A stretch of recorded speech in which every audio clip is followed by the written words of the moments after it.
evening, good evening. Good evening, everyone. How are we doing today? Okay, yeah. How are we? Good evening. You saved this link, Abby. You and Mata, you guys saved this link. Don't worry. Next week I'll change it.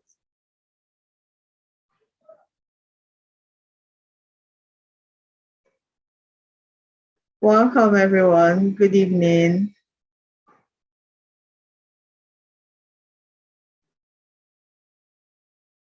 So, who do we have here? Your name and where you're joining us from. Can you tell me? Oh, okay. I see. I see that. So your name and where are you joining us from? I want to see your name and where you're joining us from. While Barrister Favour joins us, she'll be with us in a bit.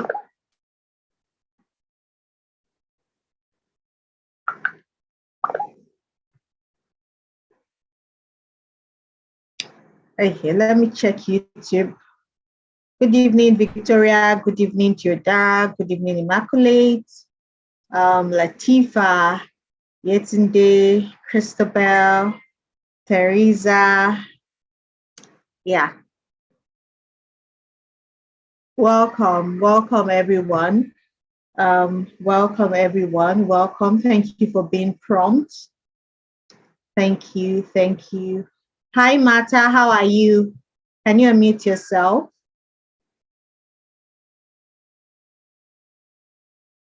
Okay, Gina from Enugu, Tope from Osho State, Mata from Calabar. Oh, fantastic.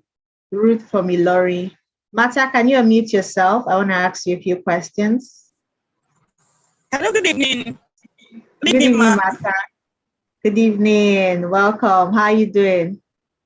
I'm fine, and you?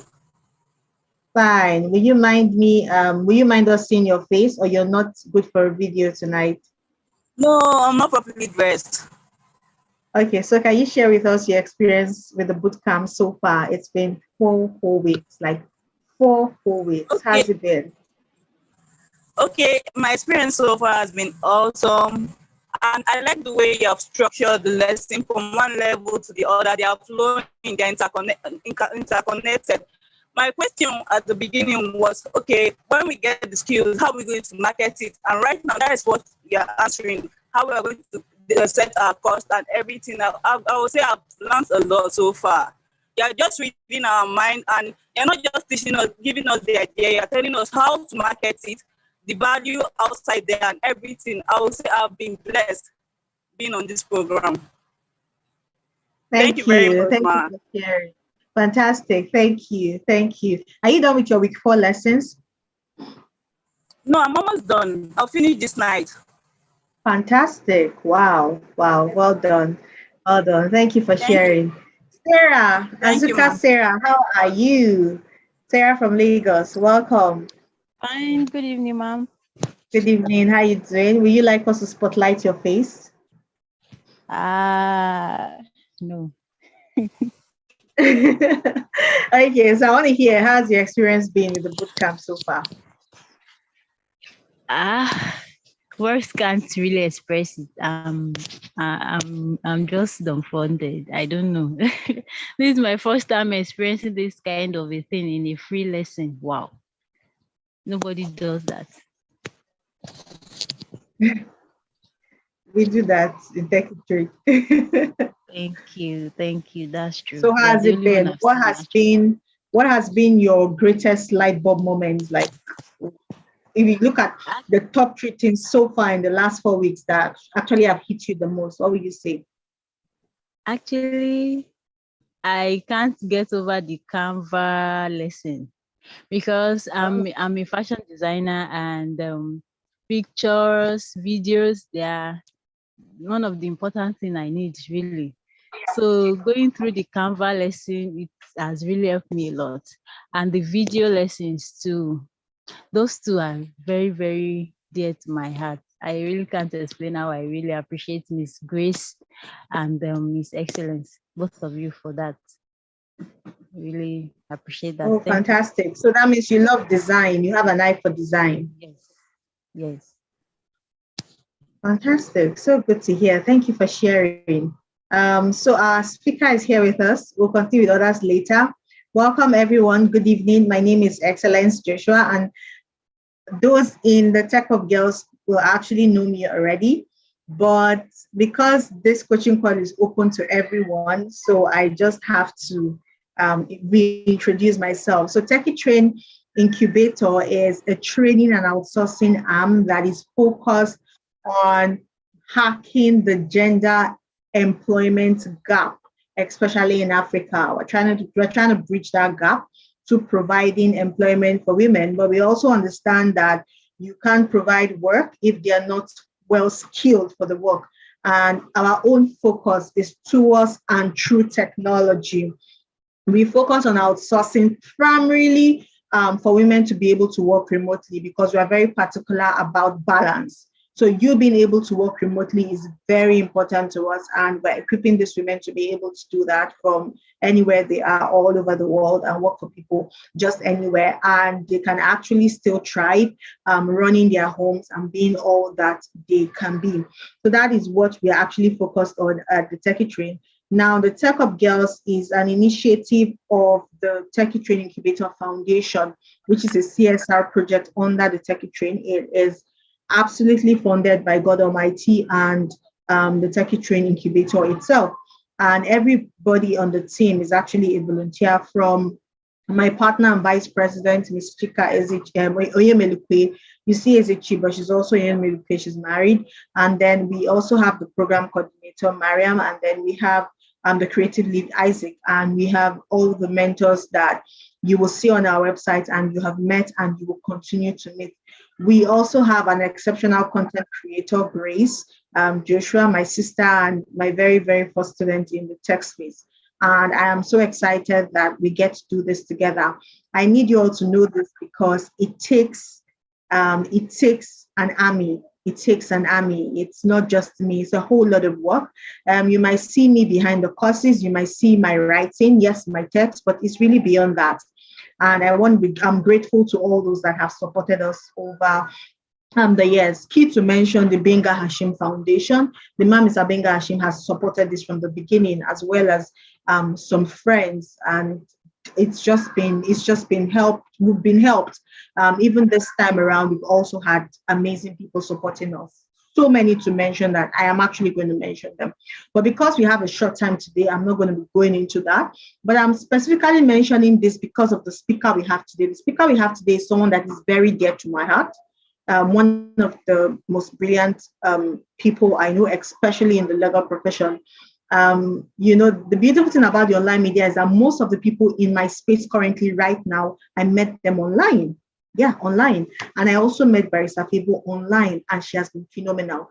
I started training in 2019, and we started with animations, but in 2020, we began to train specifically for virtual assistants, social media management, and all of that. And Barrister Favour has been sponsoring people. Like, she has been sponsoring people. Like, she would just come out of, oh, there's this person. I really think she is able to spot potential in people. She has been fantastic. She's a counselor. She's my advisor. She's my friend. She's just so many things. And she's someone I love so much. And so I'm like, no, she just has to speak to you. She's so intelligent. Imagine having a first class in law. You all have seen her profile, so I'm not going to have to read that to you anymore. She's just so many things, and she's so smart. Now, why are we talking about the law? You might wonder, why do I need to know the law? Most women do not understand their rights. When I had issues with my marriage and I had to leave, it's not just what you're seeing in Nollywood, though. You just give them, take paper, sign. It's not like that, or that's not how it works. When I wanted to start my business, it's not just about, oh, I've registered with CAC and that's it. No, it doesn't end there. When I had to get a partner, of course, we had to do MOUs. When I had to look at external cost, we had to do MOUs. I'm a structured person, and that's the only way I can be this. I'm a mom, I'm here, in Techie Train, I'm there in Excellence Advisory. I work for external companies as well. There are just so many things I do, and that's how you did structure last week. But the only way I can be all of this and still put my head above the water is because I'm able to understand how these things work and where you should be and where you should not be.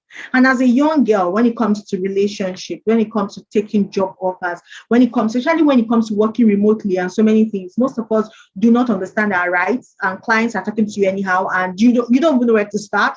And then you see in week 4, we talked a lot about structure, about your documentation process, your clarity call, the notes you're making, and all of those things. They're very important.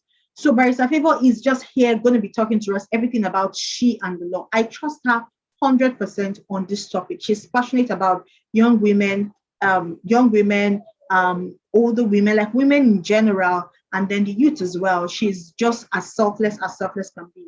So she's here with us, and I am so excited, Barrister Favour. Thank you for coming on board. I'm bringing her right away because I want us to maximize her time. So, like, if you have questions, put it in the chat box. YouTube, Zoom, do that, put it in the chat box, and then we will attend to them when it's time for questions. So we'll allow her teach, and then when she's done, she will take questions. So, Barrister Favour, yeah, you have the floor. Okay, good evening. Good evening, everyone. Good evening, Excellent. Good evening, Ma. My madam at the top. Good evening.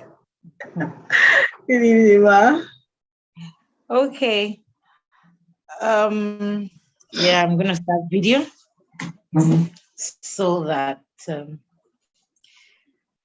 All right. So I want to be sure that people can hear me. So can you unmute for a second? I can hear you. And just okay. let me know that you guys are here. Okay, I can see the chat. I see the messages in the chat box coming in. You can hear me. Thank you. Enorm fun. Sorry, I hope I pronounced that right. Martha, okay, I see you. All right. Awesome. So good evening, everyone. And thank you for having me. Thank you, Excellence. I was checking my environment when we were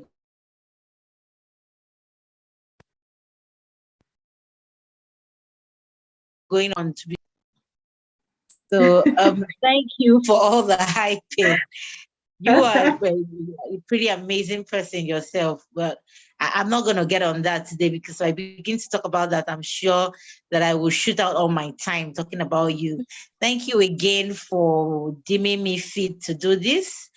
I'm always glad to talk about this. You know that I'm always glad to talk about the law. Yeah, so I'm glad that I'm here. Hello again, everyone. It's well, a bit unfortunate. I wasn't able to. I was going to share my slides, but my laptop decided to go on a break. So I'm doing this with my phone, and techie trained people need to come and train me. I'm not techie enough to be sure how exactly to share my slides from my phone. I only know my way around that from the laptop. So I'm just going to talk. I have about 30 minutes, right? Yes, 35. Okay, 35. Okay, I hope. Okay, I have another meeting by 8 o'clock. So, well, I'll just get right to it.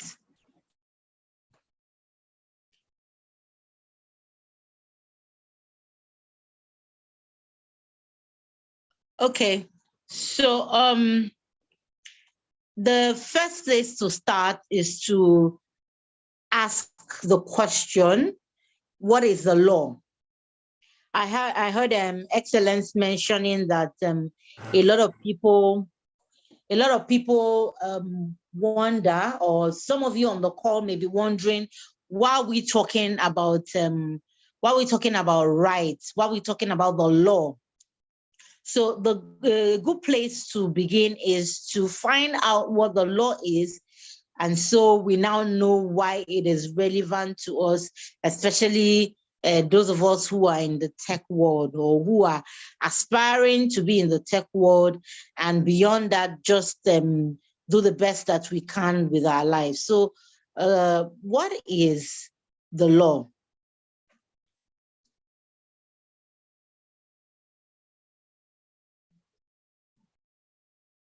Hello, am I still on? Can you guys still hear me? Yes, you are. Yes, Okay. yes, we can hear you. Okay, there was a little glitch from my end. All right.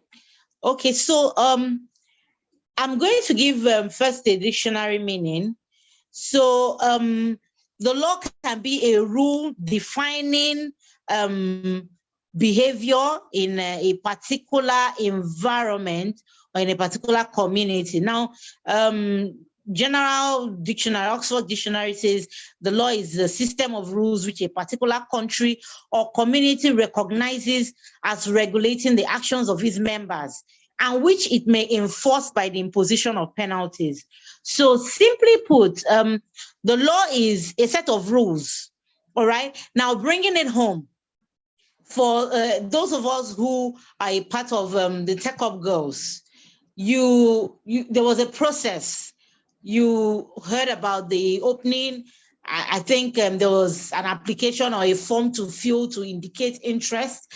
And then so far, I'm sure there have been also rules and regulations, terms and conditions attached to the application. So I'm trying to make this as practical as possible. So now, as far as Tech Up Girls is concerned, the law is whatever rules and regulations you agreed to be guided by or terms and conditions that you accepted upon applying for this opportunity and utilizing it. So as soon as you were coming on board, we recognize the fact that, okay, this is what they have said to us. This is the rules and regulations. You are not to do this. You are to attend classes. You are to submit your assignment as at when due. So as far as this community is concerned, that is the system of rules. That's the set of rules which this community has recognized as what will regulate the actions of everyone, who is a part of it or every member, and which it may enforce by the imposition of penalties. Now, I follow a bit of what happens, with the Tech Up Girls, and because I'm very interested in this and the mentorship that is being offered and all. And I see a couple of times where there's an instruction or a reminder that you are to turn in your assignment at a particular time. If you do not turn this in, you're not going to get graded or you're not going to move to the next stage or something of that nature. Now, that is, the community trying to enforce what has been recognized as the rules which will regulate everyone's action by the imposition of penalties. So this is us going by the ordinary dictionary meaning. Of course, because I'm not talking to lawyers, this is not a law class. I'm doing my best to break this down as and as to make it as relatable as possible. So I want you to leave here seeing just how much the law applies to you or how much the law can make sense to you. All right. Now, a lot of times I've noticed that in fact, that's the more reason why I took my time to do this breakdown. A lot of times when we talk about the law, people feel that the law is something very distant. The law is something you make recourse to when there is a problem, when there's a challenge. So a lot of people, if we envision a lawyer to be someone who needs to bail you out from a police station, for instance. Someone who you call when people have fought or there has to be a challenge first before the law comes into play or a lawyer comes into play. And that's one of the biggest misconceptions ever. So if there's any myth that I want to break, or any myth that I want to what's the word now, demystify or falsify, as the case may be, I don't know, that means that law is only as relates to when there's a problem, or a lawyer is someone you need only when you have a particular challenge.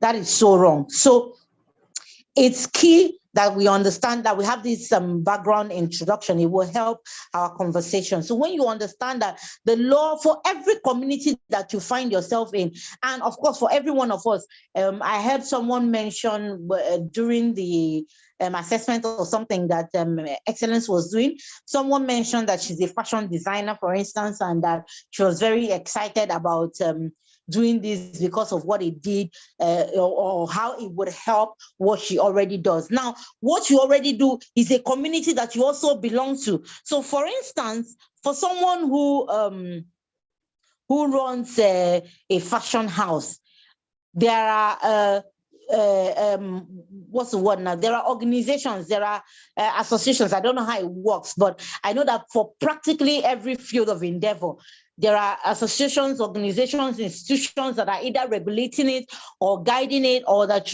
people are relating in for the purposes of networking or for learning.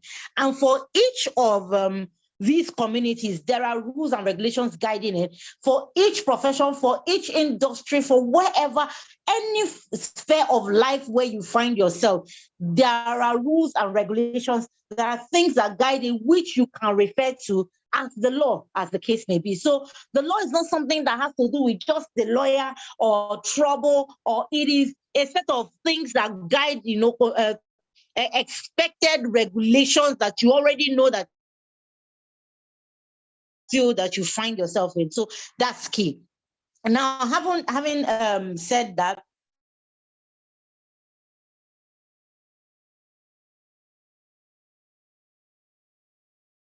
who is here?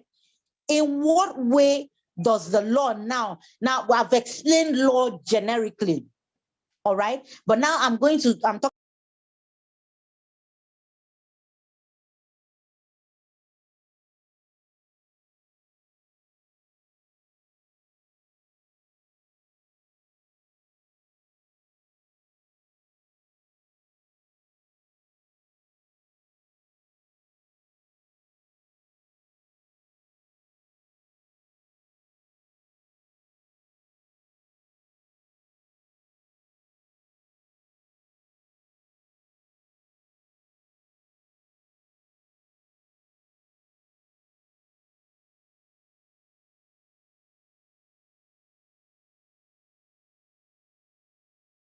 Sorry, it seems her network.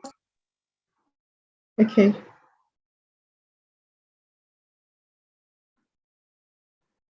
Seems her network. We lost you for a bit.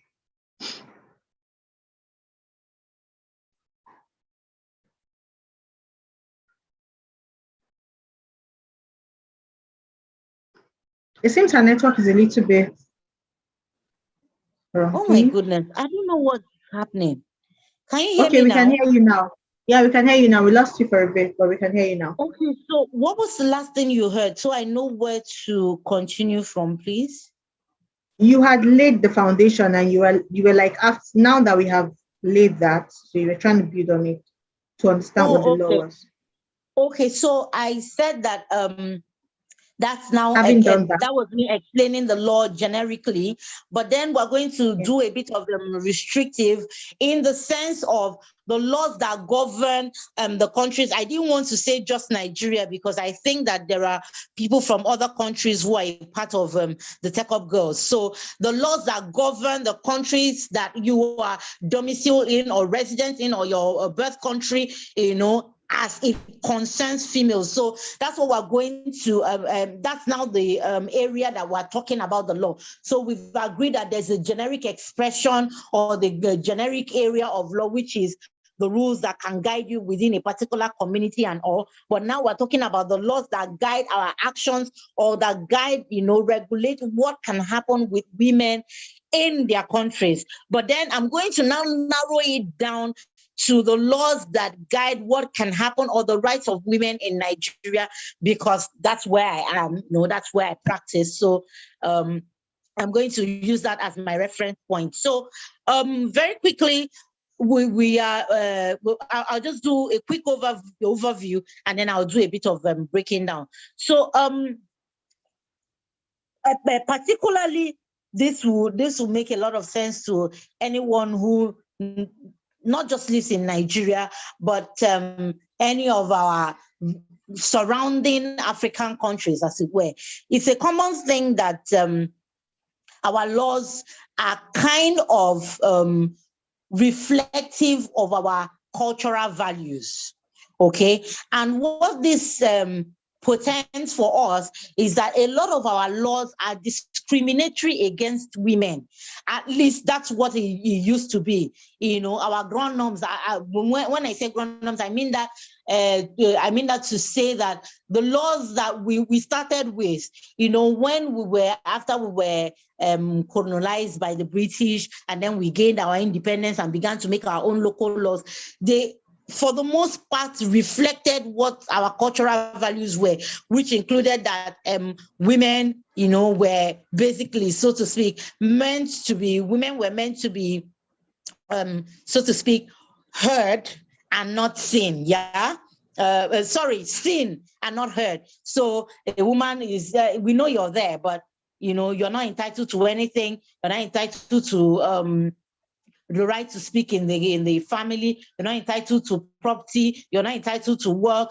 Women were basically before now seen as, you know, I don't want to use the word stooges, but they were just meant to stay at home, give birth, mind the home, take care of the children.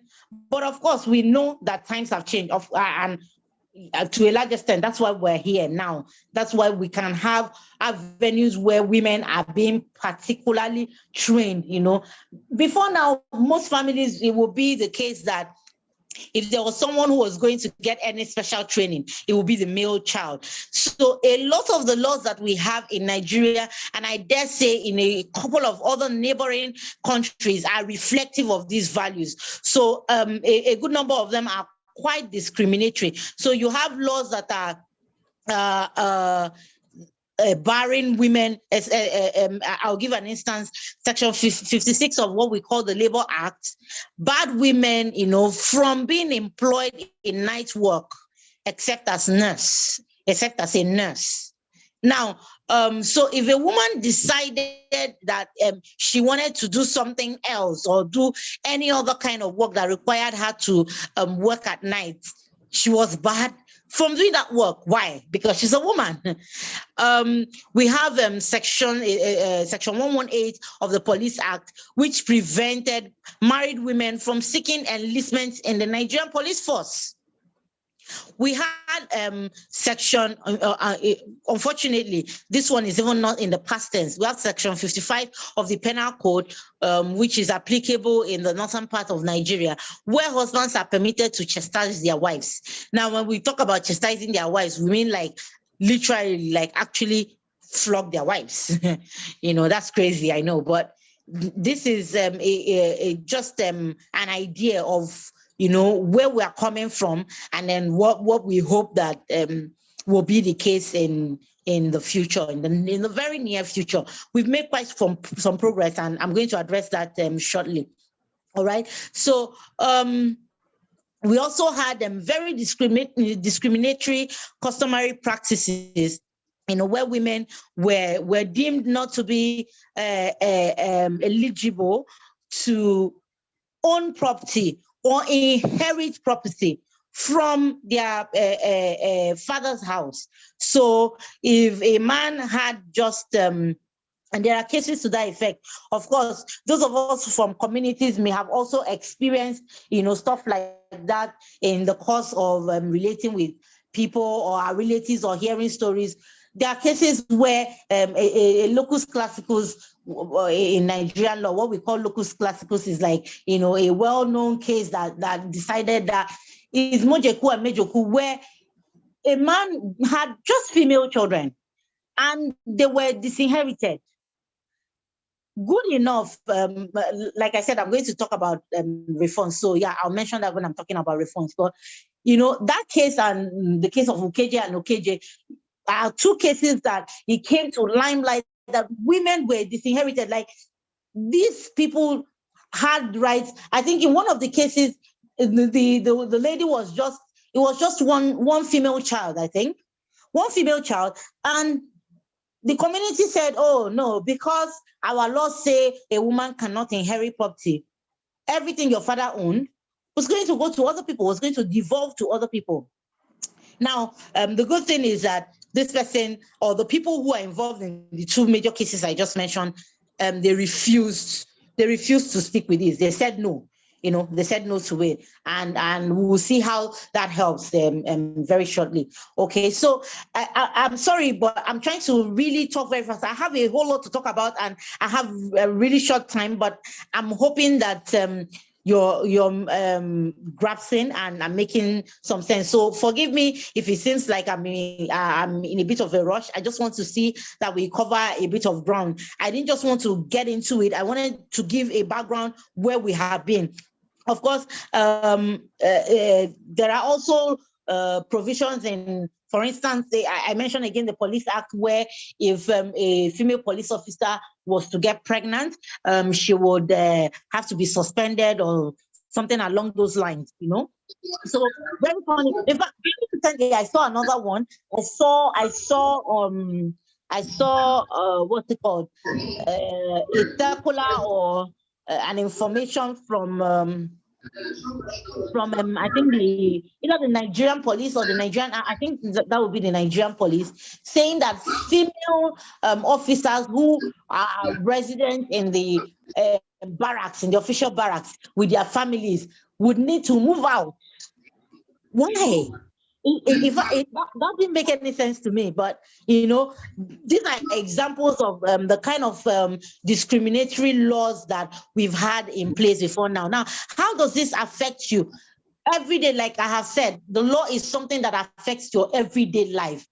Like it or not, in relationships with people, in contracts that you're signing up, in everyday life, like we've talked about family life now, we've talked about property issues. These are things that, we all come from a family unit. These are things that affect us. Laws that are included in the Labor Act are laws that affect everyone, because we're all, of course, one of the reasons why everyone is here now is because you want to do something that equips you to earn better, equips you, so you know better, and then you can earn better, you can have more opportunities. So imagine that the laws of the country are already set up in a way that stop you from making the most or taking the most advantage from the skills that you have, the opportunities that you have.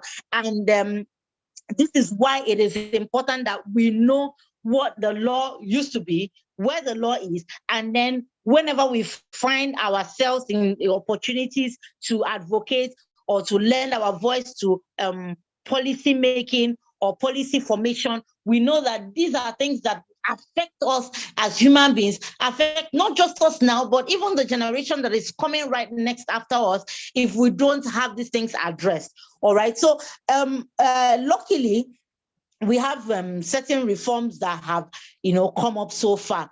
So borrowing from the case example that I gave, one of those cases have I think in 2019 gotten up to the Supreme Court, where the Supreme Court now overturned that a customary tradition that said women could not inherit. So we've made a move. We've gotten to the point where the law now says, the law according to what case law, what the judges have decided, now says, if you're a woman and this property belongs to your father, to your parents, you have every right to inherit. You have the same rights to inherit as a male child would.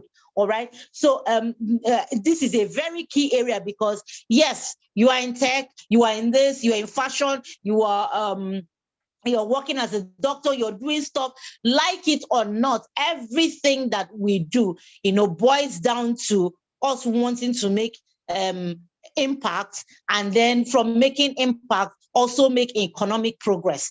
So imagine that you are making economic progress, and then the economic progress that you have made is not allowed to devolve to you either directly or devolve to even your children, because some retrogressive laws say so. So that's one example that I like to cite so much, because someone said no.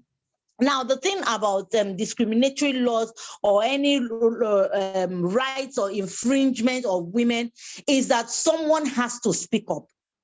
I'll talk a bit more, about this as I summarize, but I just need to mention very quickly that right now, Nigeria, fortunately, is a signatory to a very important international convention, which is the Convention on the Elimination of All Forms of Discrimination Against Women. So this piece of legislation or foreign or international law is to the effect that any law or any customary practice or any provision that seeks to discriminate against women, for instance, I've cited, the one about the police, the one in the Labor Act, all of those kind of laws, Nigeria has, become a signatory to say, oh, we believe that all forms of discrimination against women should be eliminated.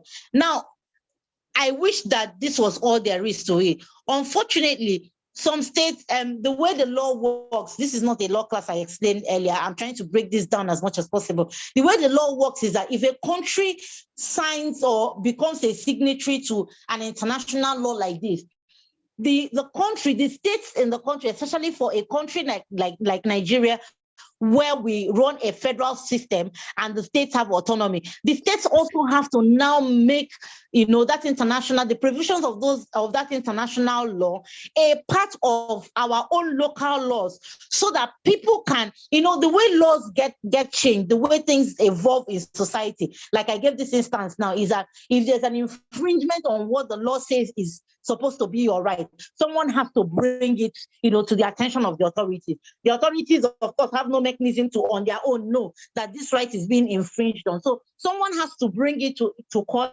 bring it to the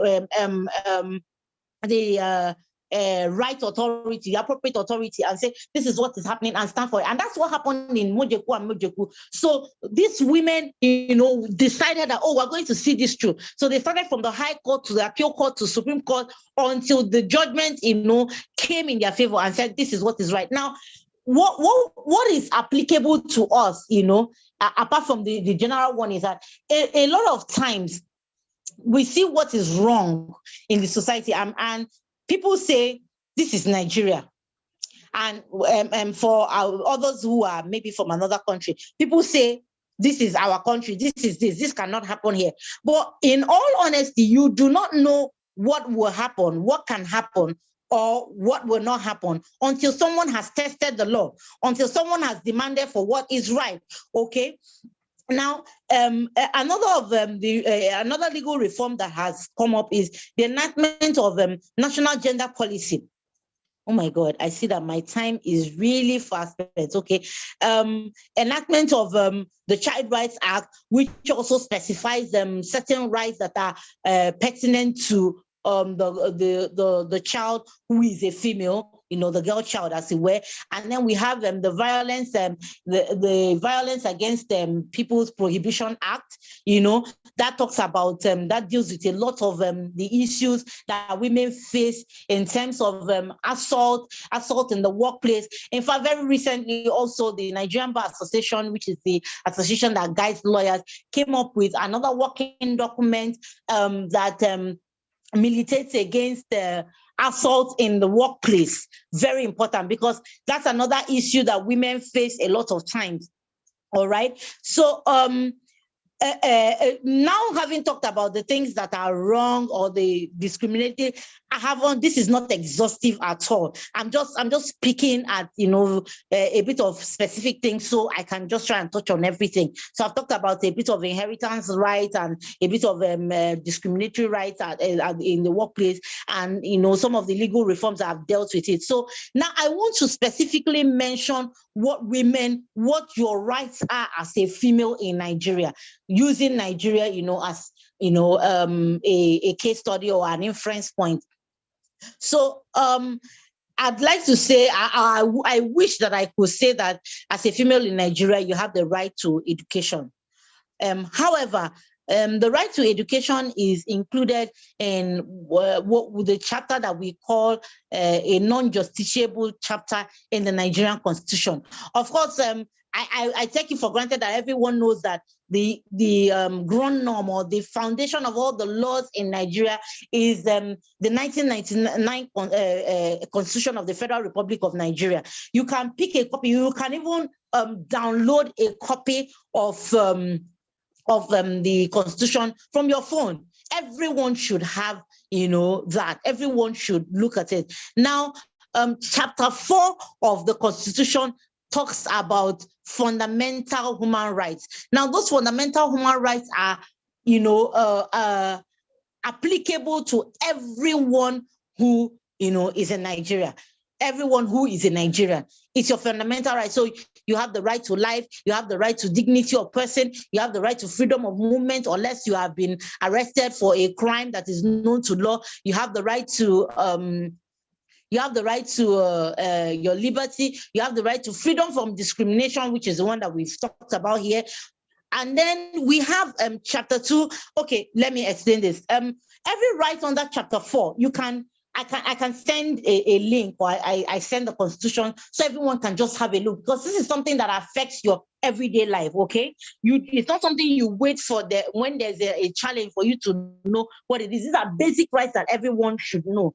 All right, so the rights that are in Chapter 4 of the Constitution, these rights that I've mentioned now, are enforceable in court. So you can go to court to say, my right to life has been, there's been an attempt to breach it, or there's been a breach or a violation of my right to freedom of movement, and some of these rights that are, all of the rights that are in Chapter 4.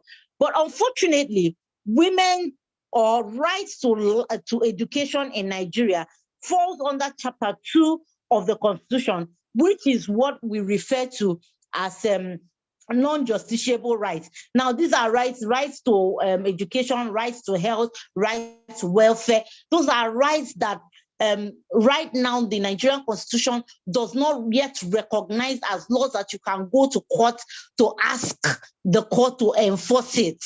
All right. Now, unfortunately, these are rights that ordinarily should be enforced or should be handled or provided by the government. But the Constitution we have right now does not allow you to come demand from the government these rights. You can demand for, there's an attempt to infringe my right to life, my right to every other right as listed in Chapter 4 of the Constitution. All right. So right now, women's right to education is the right that you have given to yourself.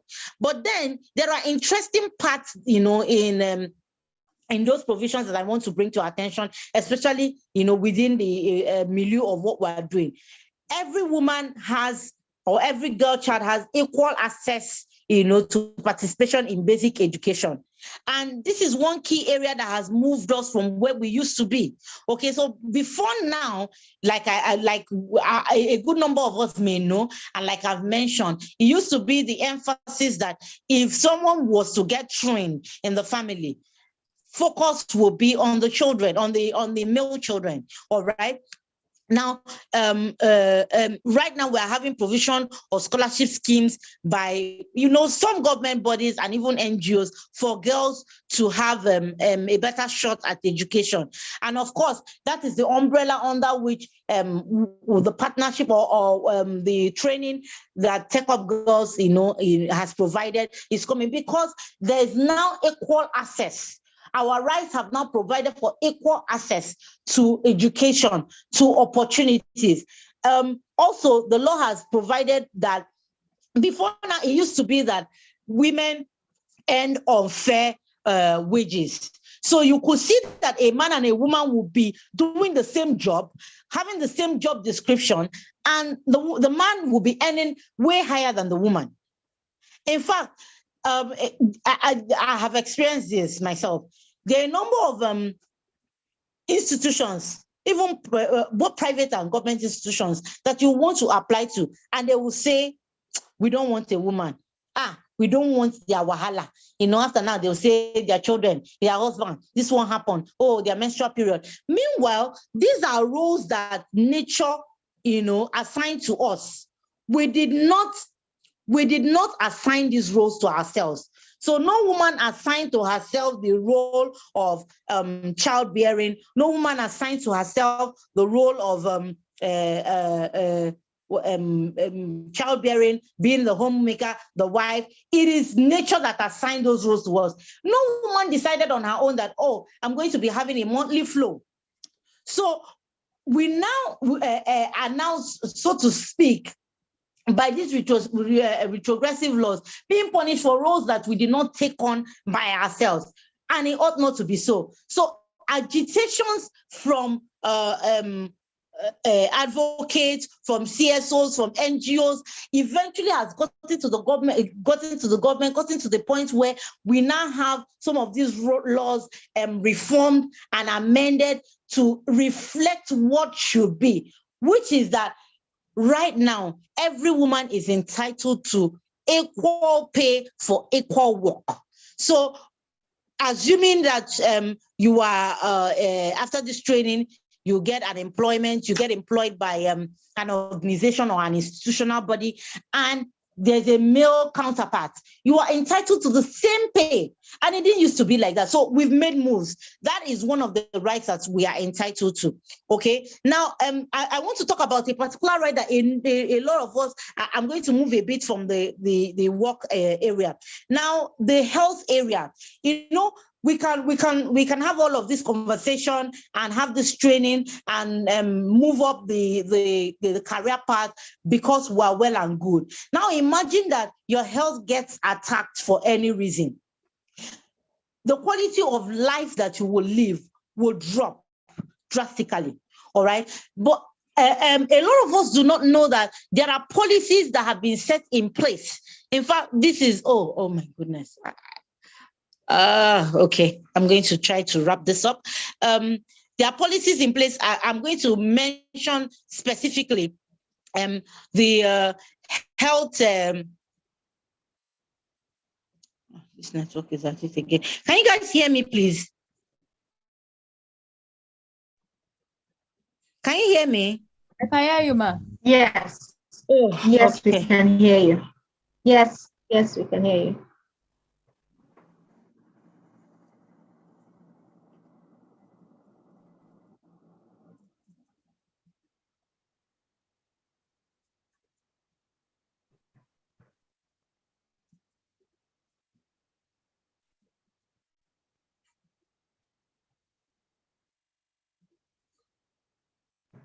Sorry, please give her a minute to just sort it out. She'll be with us in a bit. Hope you guys are enjoying this so much you'd like to share with us. I hope you're getting value from the session.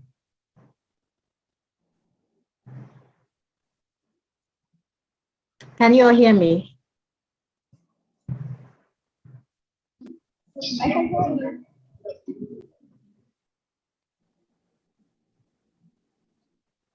She'll be with us in a bit.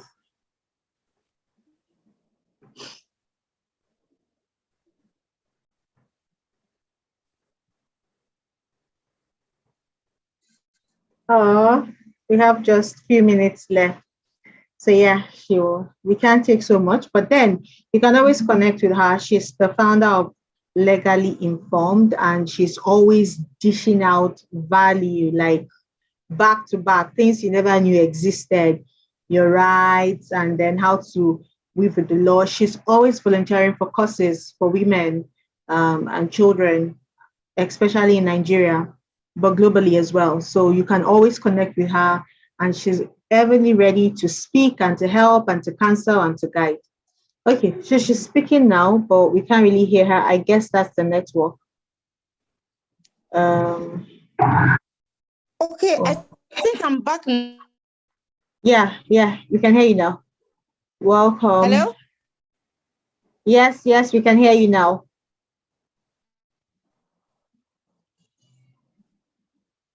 Can you hear us? Can you hear me? Yeah, she's absolutely very intelligent, blessing. She is. Oh my. Okay. Network. You're muted. Can you? Okay. Okay. Yeah, we I'm can hear back you now. now. Yeah, the Okay. network has been fluctuating. So sorry about that. But I think you So can hear me now. I can hear you excellent. Can you hear me now? yes, yes, yes, yes, I can Okay. hear you. So I was mentioning that in 2019, the federal government brought into force a health policy which a lot of us do not know about. So I've heard so many times, even recently, I've heard people say that when someone suffers a gunshot or knife wound, the person cannot be treated unless there's a police report. Now, that is so, as in, I don't know, I can't even begin to, I don't want to use the word in my head so I don't sound too serious, but I find it so offensive that anyone can think that the first call for someone who is in an emergency, in an urgent emergency situation, the first thing will be that the person needs to get a police report. And more often than not, wounds like that are wounds that are not self-inflicted, that are not even the person's fault. So the policy, I'm going to share it. I'll ask Excellence the platform with which I can share it, so that we can get informed on that. The law has made it clear that one of the rights that every Nigerian has is the right to urgent medical attention, assuming that there is an emergency, and that qualifies for an emergency. So assuming that there is a knife wound, there's a gunshot wound, the first thing to do is to attend to the patient. And then in the course of attending to the patient, you can now get the patient's relative or people or friends or close or, whatever acquaintance to now, follow up on the angle of the law, because you want to know, if there's a crime that has been committed and all of that. So I'm trying to switch and finish up with what health rights are existent. So that's one health right. And then very, very important, the one that is peculiar to women, is that we have sexual reproductive, rights. I mentioned that in the federal government had enacted what we call the VAP Act. Now that's the Violence Against Persons Prohibition Act. So that act, prohibits spousal battery, it prohibits assault, it prohibits being propositioned in the workplace, being threatened or blackmailed against the benefits that you ought to receive because you are not offering or you are not accepting to offer sexual favors. That qualifies as Violence Against Persons Prohibition Act. And it is in fact, that's another law that I will do my best to see if I can share, because that's so specific on what affects us as women. A lot of times, women and girls are up against people who are better placed or higher placed in society in terms of economic influence or financial influence and all of that. And more often than not, women are in a place of vulnerability, a place of a place where people can easily take advantage of them. Of course, there's a direct connection to this assault in the sense of withholding of what is due to the person. And that's why we also talked about equal pay. So there's no reason why a woman should be paid less because you are not willing to offer sexual favors. The law has militated against that, all right?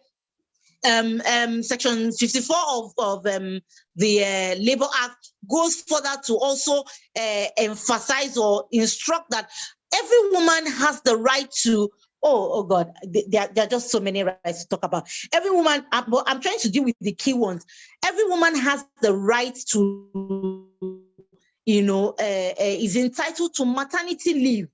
I've seen a lot of places where women have to resign just after giving birth. So it's either you're resigning or you're finding a way to resume work with your baby.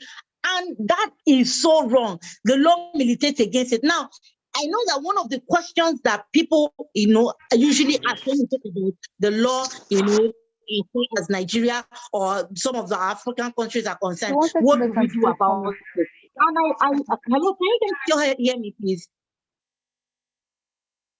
Hello? Yes, we can. Yes, we can. Okay. Yes, yes, So yes. I always say, and I had mentioned this earlier, I'm laying emphasis on it. The fact that you do not know what law will work or what law will not work until you have demanded for what is yours. So the first thing to do is to even know, look out in your sphere. So for instance, in the tech world, on the internet, there are specific laws that guide against, for instance, trying to blackmail someone with their nudes. That's a right. Now, if you don't know that this right is existing, if you don't look out for it, if you don't check for what is due you, how can you now demand for it? So when you first of all know, when there's an infringement, whether an infringement on your own right or a violation of another person's right that you know of, it is a duty that you owe us. You owe first yourself, and you owe us as a community of women, to speak up, to address it, to demand for what is right, because that's how we have gotten to. That's why I was very particular about talking about what it used to be and some of the reforms that have been made now. Because if people didn't speak up, if people didn't stand up, if the women in Mojeku and Mejeku did not say, no, this ought not to be so, I'm entitled to this, I'm a human being, my father gave birth to me, that I'm not a male child does not in any way stop me. That law would not have been overturned by the Supreme Court today. If people didn't get up to say it is wrong to not treat people who are, at an emergency state simply because you're asking for a police report, that policy would not have come into place. If people did not say, oh, I cannot be working in the same space, sharing the same responsibilities with my colleagues, and they are earning higher pay, that law would not have been changed. Today, if someone does not stand up and say, if a female Nigerian officer does not stand up and say, I'm not going to move out of the barracks with my children because I'm a female police officer, like that's discriminatory, nothing will be done about that law. So the duty we owe ourselves, it's not enough to just come and talk about, oh, these are our rights, these are our laws. The most important thing is, my work here is to sensitize you that, one, there are rights. Two, it is your duty to know those rights. Three, it is a duty you owe, a collective duty you owe both yourself, first to yourself, and to the community, of women and the world at large, to speak out, to demand for what is right. 5, change is possible.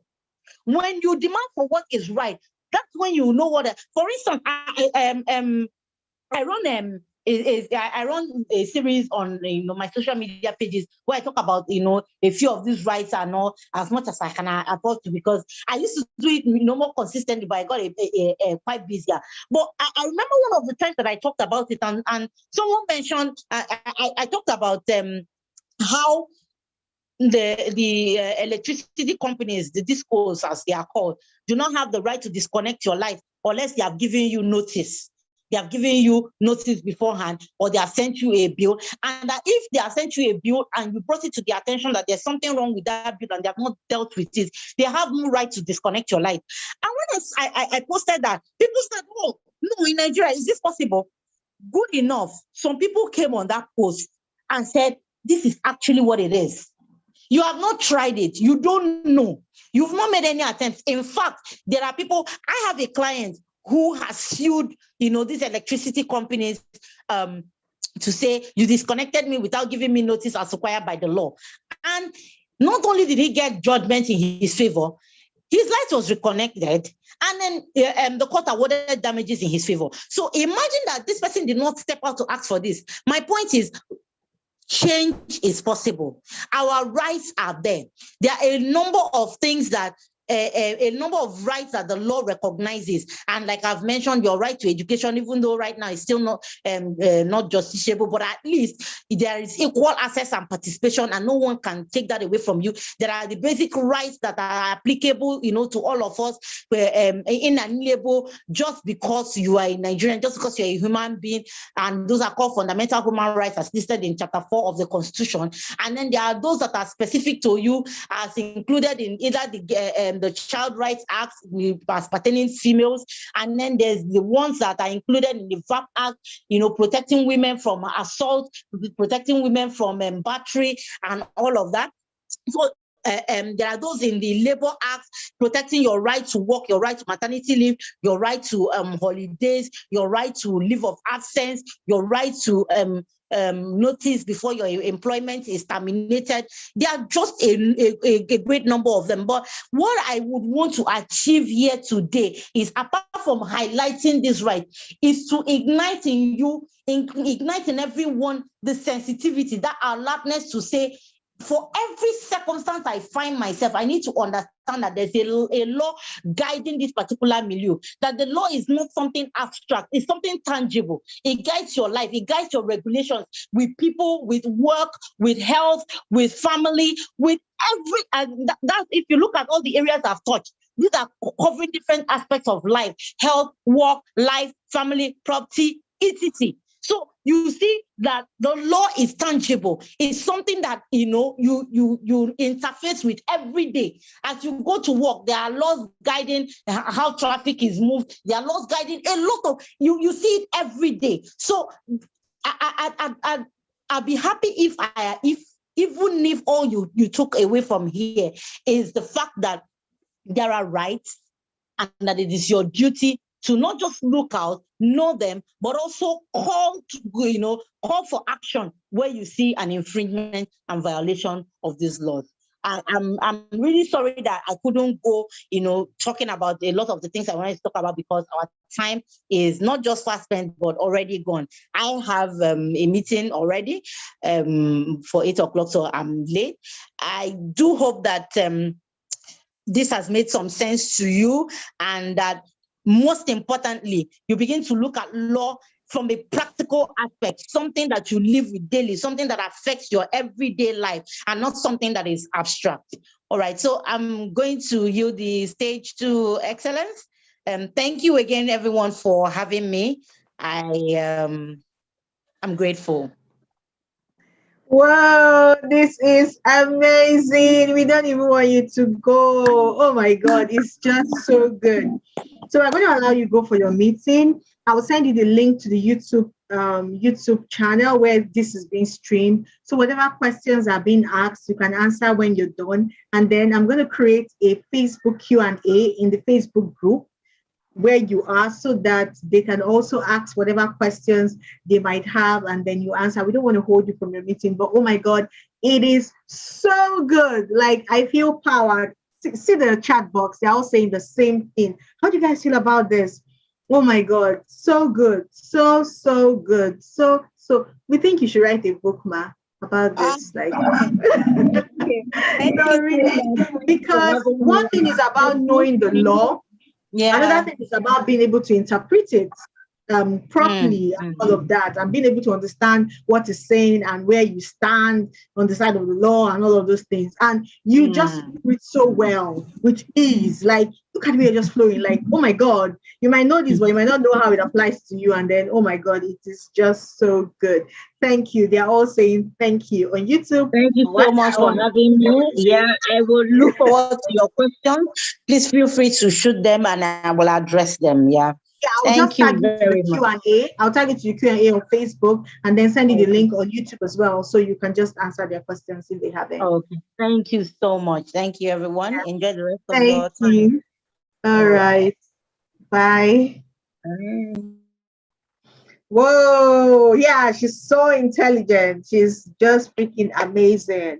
She's freaking amazing. So, Esther, you want to say something? Do you want to share what you've gotten from tonight? She might not be here to answer your questions because of her other meeting, but do you want to say something from what you've gotten tonight? So you can unmute yourself.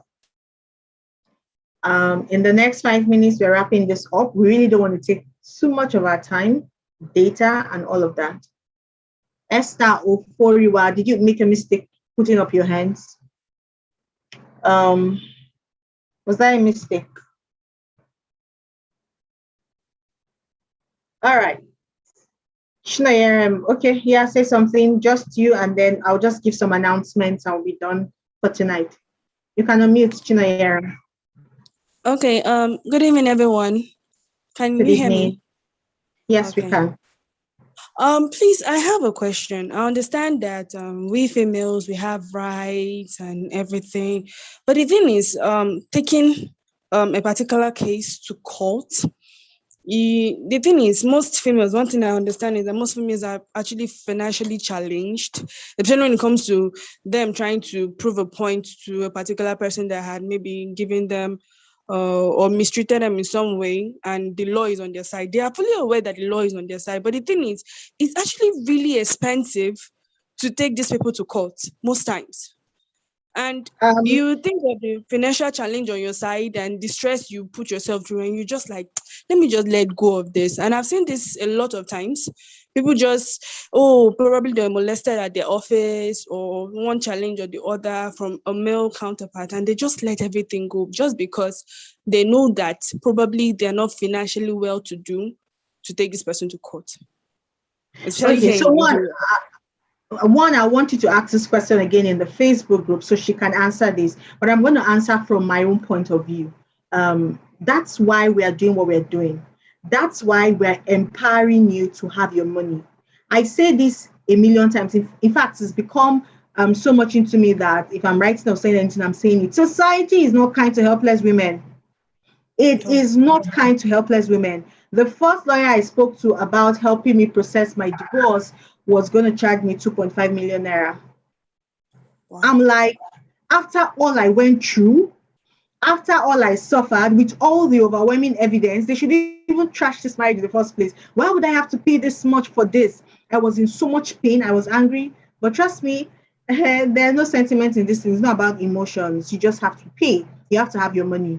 Yes, I eventually got a better deal, but I still had to pay, and it was not cheap, right? And of course, the whole trauma, the whole all of those things. And I understood. And that's why when I say it, that society is not kind to helpless women, I'm not saying it like a cliche, like it is what it is. And that's why we're empowering you guys now to be able to have money of your own. The protection a woman has is the little money of her own that she has, no matter how small. It is important to have your own. See, I'm not a feminist. I always say that because I really don't know what it means and I'm not interested. I'm not interested in reading about it or anything. It's just not my thing. I'm just not interested in that. I love men. My dad is fantastic. I have a son and all of those kind of things. So I'm not against marriage. I'm not against understanding roles. And no, I'm not against all of those things. I'm not even interested in them. I just understand that you, as a person, you have a mind, you have a will, you have an emotion. You want to take a decision. You want to do something. You want to be able to have options. You want to choose. If you were in the first week of coaching call, I said something. I said, one of the reasons I jumped into marriage at an early age was because I felt it was a way to help me. We were going through quite a lot as a family at that stage. And so there was just so much, and school was stressful and school was expensive. And I felt, oh, this person was ready. So why do I have to keep dating people when, okay, if I get married to this person, at least I'm one person less from my dad worrying about school fees. I'm worrying about taking care of me and the whole things about that. So I thought, oh, this was like a better option. And of course, I can actually start planning my life in a direction early. I didn't know I was entering one chance. Now imagine if I had options, I had a way to sustain myself, because if I had this skill, definitely from school, there's just so much I could do. I was trying to do product business, but with product, you will beg people to buy. When they buy, they will now owe you. When they now owe you, to collect the money now is a wahala. When you now collect the money, it's just so stressful. And then you're carrying your products everywhere, to church, to neighbors, to every. And then where do you have the time to read? I was in pharmacy school initially, so where do you now have the time to read? It was overwhelming. I don't know if you understand. And so I understood when I got the power of these skills. I'm like, no, every woman should know this. When I started using technology to really make money, my ex-husband then, I was still married to him, did not know, at least for a month or two, that I was making money online. He thought it was my brother that was sending me money before I told him that, see what I'm doing. No. And it was what today we call drop shipping. Well, that's what I was doing then. More like an affiliate kind of thing. So that's why I'm very passionate about what I do for women and what I put out there, and why I'm really what do I call it? How do I put it now? I'm really psyched and really getting you all to really understand this thing, no matter how small. If it's one skill you will pick, if it's the video editing, pick it and run with it. If it's the design, pick something and run with it. See, no matter how small, you just can't tell what will happen. You can't tell any emergency that can happen. You can't tell where you're going to be. You want to be able to take decisions and you stand it with your full chest that, yes, I took decision. It's not because I didn't have any option. When I stepped out of marriage as well, I'm a beautiful woman, for God's sake. And then you're coming out, and I had a tutu, and of course, there were not so many options because I had a 2-year-old son as well. So I could not really flex and say, okay, I want to go and work in Zamfara or not. Who will take care of my son? I didn't have so many options. And so life will be throwing to you here and there. And if you're not careful, if you do not have something of your own, if you do not, when you talk about value in terms of women, it's really beyond having the value of your brains. You need cash as well. You want to be able to say no with your full chest and you will not die. So when people come to talk to me and say, this girl is a wrong girl, I don't judge people. I'm like, not everybody has that grace. It's not even easy. So they're trying to survive. Sometimes that's what happens.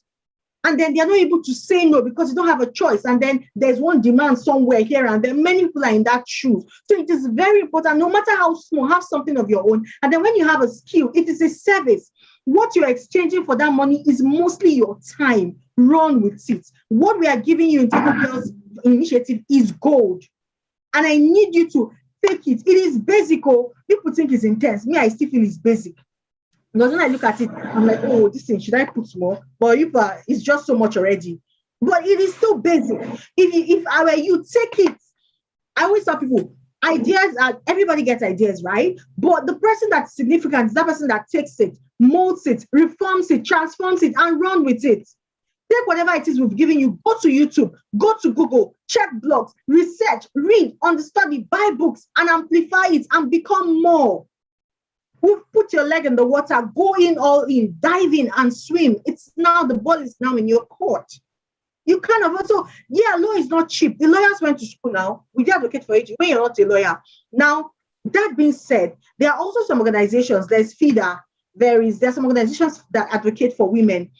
So for me, I also went to FIDA, but the challenge I had then was, they were like, with your son, you're safe now, and he's not coming after you. So we don't, how do you put it? We don't, there's this word for it where they don't file the case, but if he had sued me, they would defend me, or if I was in danger or something, but they were not the one that were going to institute that.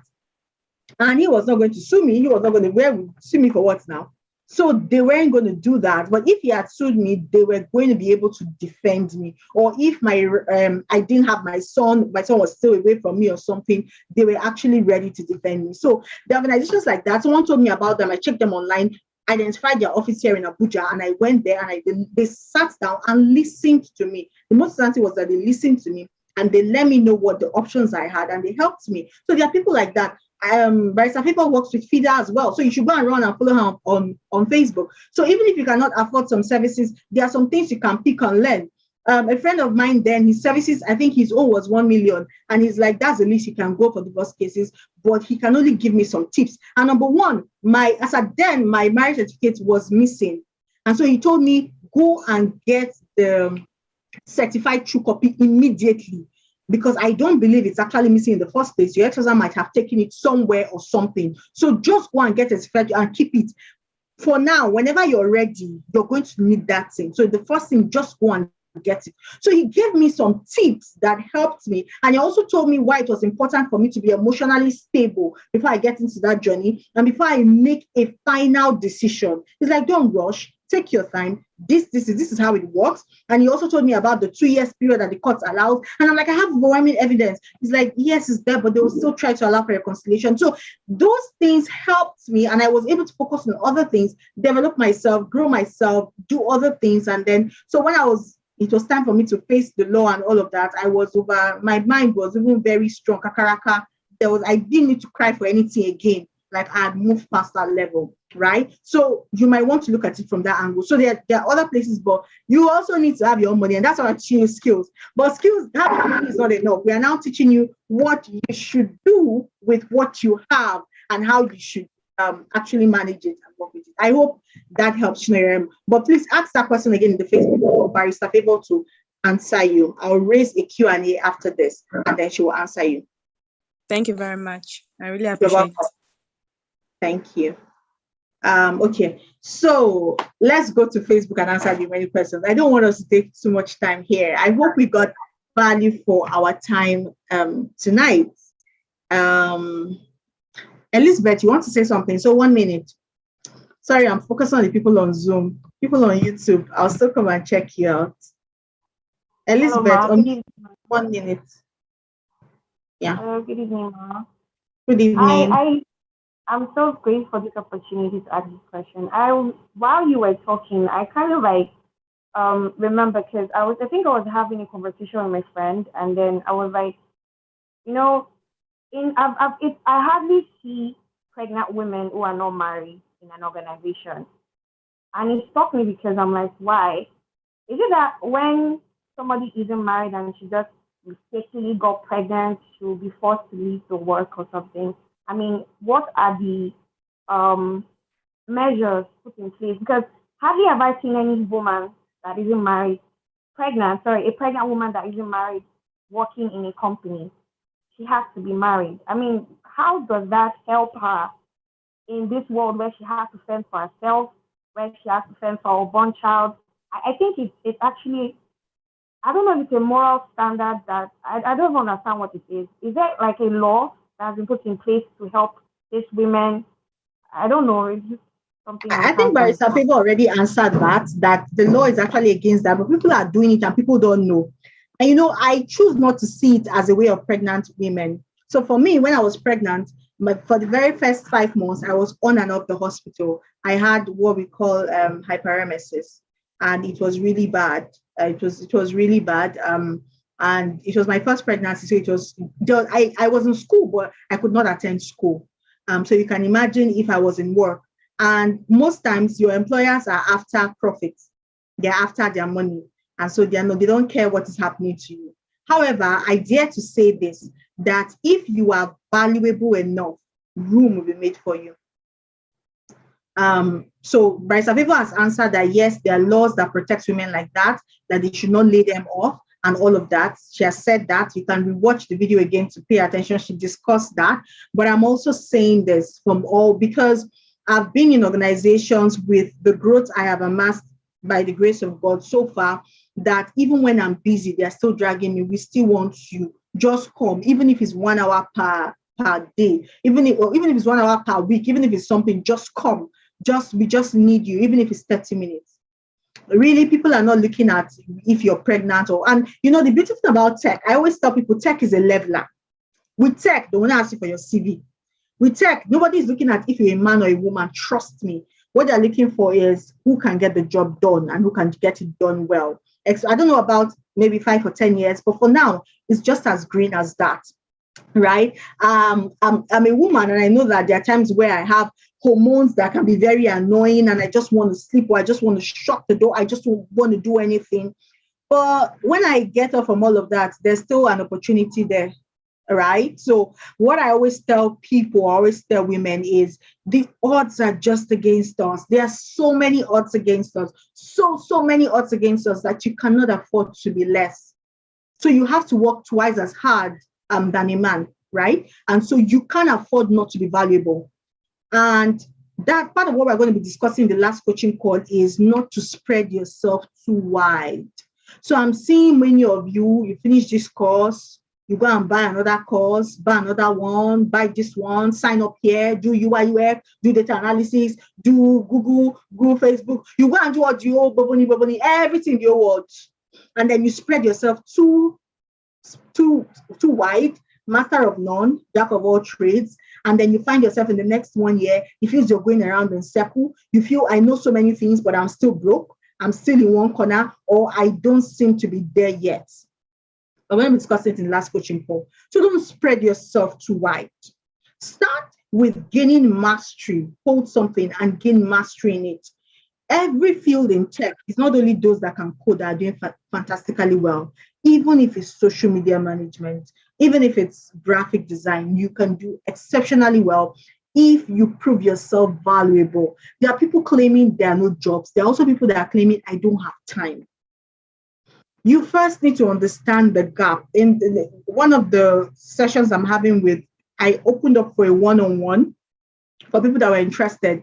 And one of the people I'm discussing with, I was looking at analysis and I'm like, we need to look at this and we need to identify the gap you want to serve. You need to identify the gap you want to serve. You need to understand yourself, because at the end of the day, you might find yourself activity upon activity and you're not getting results. You're not getting tangible results. You're just so tired and frustrated and you're investing so much time, resources, everything. I have been there. Trust me. I have been there. And then you need to be sure, and then you're able to draw a map to see, what do I need to sacrifice today? What are the things? Where should I step my foot to get to the next point? If you need help doing that, you need to get that help. I really advise you to do that. But you need to be valuable. And to be valuable enough, you can't afford to spread yourself too wide. If you focus on something and you give yourself 3 to 6 months in any tech skill at all, even if it's software development, you'll be amazed at your results. But the problem is most people are jumping from here to there and everywhere.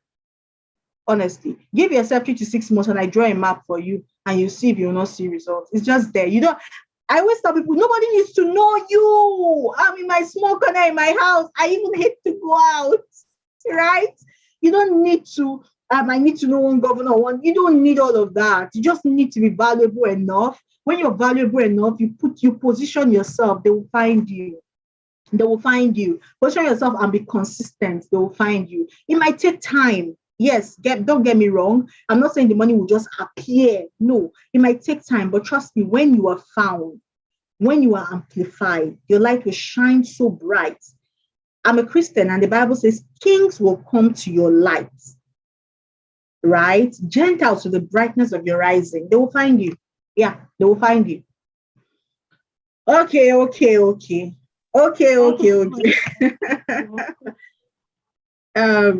Oh my God, you guys, 8:23. Are we still doing this? So I hope Elizabeth, that is clear. So I'll need you to go watch the video again. She addressed it, and yeah, the replay will be on YouTube. So yeah, you should go watch it again. So thank you everyone for showing up tonight. I hope you got value for your time.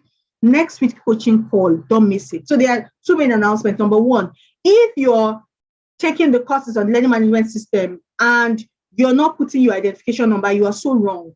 And once I've published the results, I would make sure I take screenshots. You go and put your identification number later, I will not respond to it. I don't know you by your name. There's just so many people. There are just so many people. Put your identification number. It's the first instruction you got, please.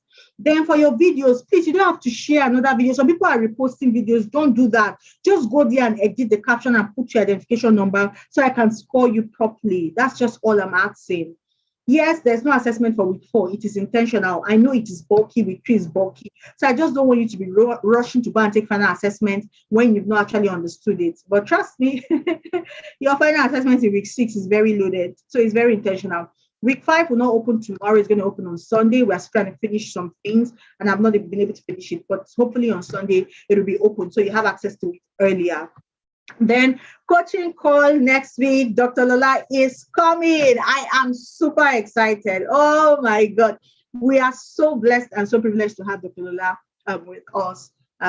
She's amazing. She's the founder of Mentoring Her, and that's the platform you all are going to just after now, and you really want to come and hear her. Oh, we've been having amazing women here. Like we are so blessed. I feel we are so blessed with the people we have. So you don't want to miss it. You want to remind your friends. You want to remind everybody. That particular is very important. It is as important. In fact, it's like I'll start sending you guys SMS every day from next week, so you will not forget. That coaching call, that next week, don't miss it. Don't miss it for anything.